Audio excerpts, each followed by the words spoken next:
Michelle McKay McCoy. She is a retired judge of the Supreme Court of Cali.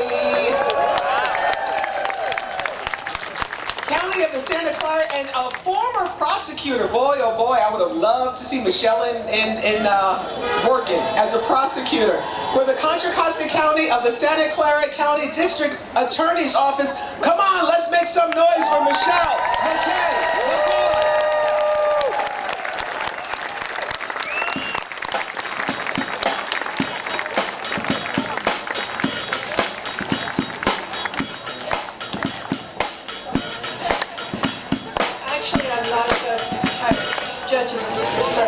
Retired judge of the Superior Court, and that's an inside joke. There are no inferior courts. The Superior Court is the lowest level there is. That's a trial court. That's where all the work gets done. I am not a constitutional law scholar, but I'm a big fan.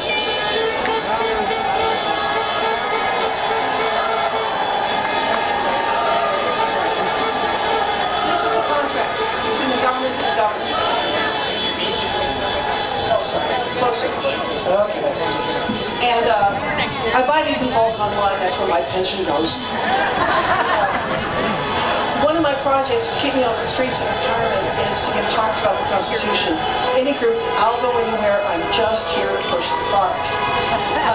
My topic this morning is limited to birthright citizenship and why Donald Trump's executive order claiming to repeal it has the credibility of tarot cards.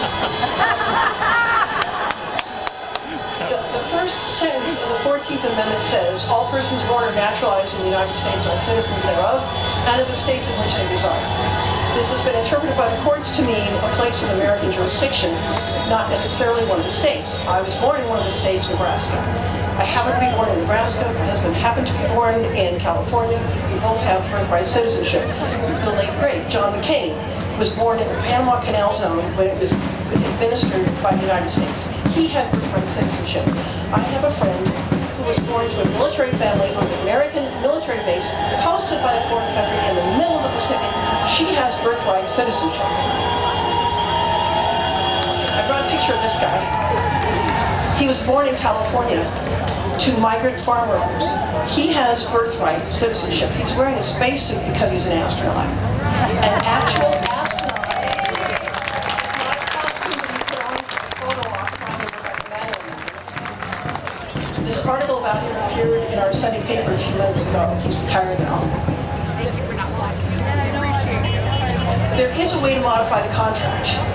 And spoiler alert, it is not an executive order. That is one person's personal opinion about what the law should be. I have an opinion about what the law should be. My opinion and $3 will get you a cup of coffee at Starbucks. Otherwise, it's worthless. The procedure to amend the Constitution is in Article 5.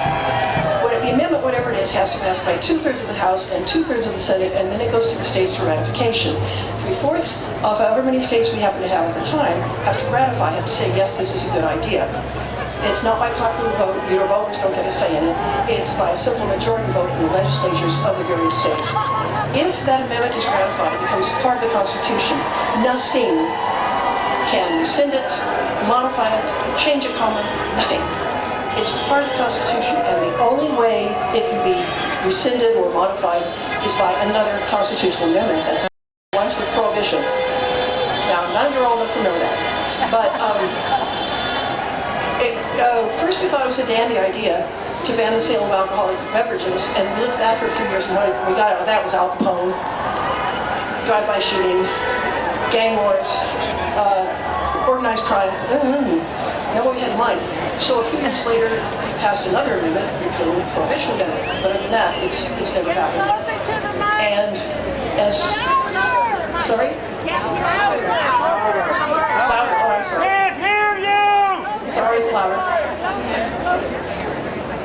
No, okay. All right. I'm supposed to... Perfect. Chew on it or something.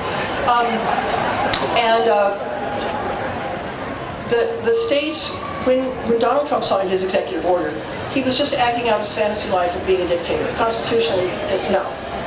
And some of the states were ready for him and had the paperwork ready to go to ask a federal trial judge for an injunction. The advantage that trial judges, lowly as we are, have over appellate judges is we can issue orders. Affirmative orders, do this, do that. Negative orders, injunctions, don't do this, don't do that. Of course, injunctions were issued by 3 separate trial court federal judges. That didn't surprise me. Those injunctions were signed within hours. The ink was barely dry on the page. Here's what surprised me. One of those 3 judges took the time to scold the government attorneys for abandoning their oath, which every attorney takes everywhere in the country to support and defend the Constitution when they're sworn in as an attorney. And then they gave me another one when I was sworn in as a judge. Like what? The first one didn't take? I don't know. And he scolded them because they were asking him to enforce a piece of paper that was, quote, blatantly unconstitutional. Now, in my experience, and that of every judge I know, it isn't unusual for attorneys to sometimes tell judges stupid stuff. No offense to the attorneys in the crowd, but it happens.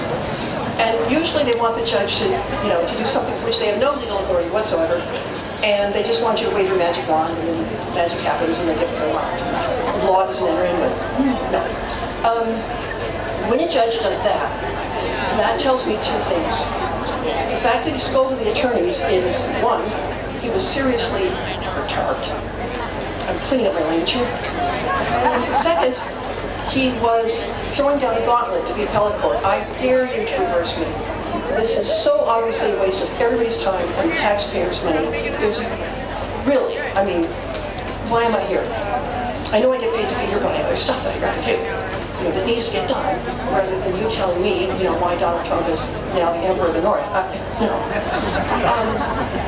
So what can you do about this? I have some suggestions. One is obviously vote. Vote in every election, vote for one candidate or the other in every single election. The other is encourage other people to vote. The next time you go to polls, take your young children or your young grandchildren with you. Model the behavior. Let them see what it votes like. Go out for a pizza afterwards to celebrate the fact that you got to vote. Or Helen Machuga, and I think Invisible General has my email. If you're a member of a service club, I would love to be a speaker at your club. Goodness knows I've been to probably every Rotary club within driving distance in Northern California. But if I haven't been to your club yet, or maybe if I have, I can talk about something else.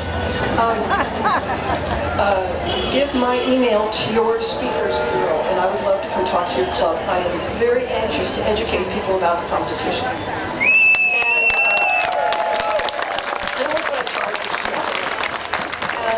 Finally, how about this? Politicians get letters of complaint or encouragement, vote for this, vote for that. How about some fan mail? Send a thank you note to Cory Booker. Or anybody else who stands up to Donald Trump. Make them feel recognized, we value you, you're doing what need to be done. No, he's not king, even if he has a social media thing himself wearing a crown. And the slogan, long live the king. Really? J.D. Vance recently said that we can't just ignore the president's desires. Watch me.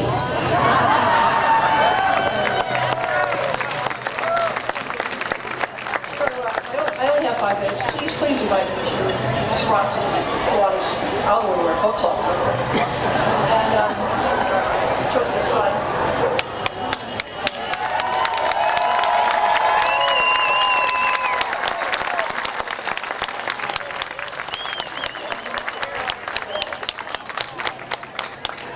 I'm telling you, I don't know why judges don't get fan mail. And maybe it's... Okay. Yay. One more thing. When I talk to service clubs, I always want to copy the Constitution with them for urban aid attendance. I didn't do that today. There's too many.